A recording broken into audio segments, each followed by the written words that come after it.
dowsing, though functioning through a very different protocol from remote viewing, contains many similarities with regards to brain and subconscious function. However, the secret behind dowsing wouldn't be discovered until later in the military program. And while it may sound like remote viewing or dowsing was taken right out of a science fiction movie, the CIA and military intelligence couldn't ignore the shocking results. Although the research was still in its infancy, little could anyone imagine that the program would become a 20-year-long, multi-million-dollar endeavor that would end up changing the face of warfare forever. Well, we were doing remote viewing in general for the U.S. military, specifically for Army INSCOM, Intelligence and Security Command.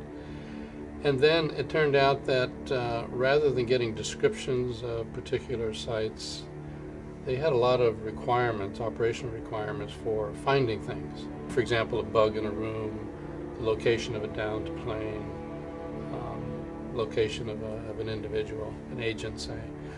And so they asked us, could we do the inverse of remote viewing? Rather than having a case where we knew where the location was, what was there, this was a case of, well, we know what it is we're looking for, we just don't know where it is. We were tasked on various hostage situations in the Middle East. Where's Terry Waite? Where's Colonel Higgins? Where's a number of other hostages that were being held by Hezbollah and some other friends? And we could actually describe the setting that these people were in, but when it came to actually putting our finger on a map and saying they're here, we were not able to do that. And so we started looking into ways of doing this, and one of those things we hit on was dowsing. I found out later that we were in a way reinventing the wheel, because in the early days of the remote viewing program, they had experimented with dowsing as well, tried some things out. But in transition from one set of personnel to another, some of that institutional knowledge had gotten lost, and so here we were trying to rediscover that. And another book was published called The Divining Hand by Christopher Bird.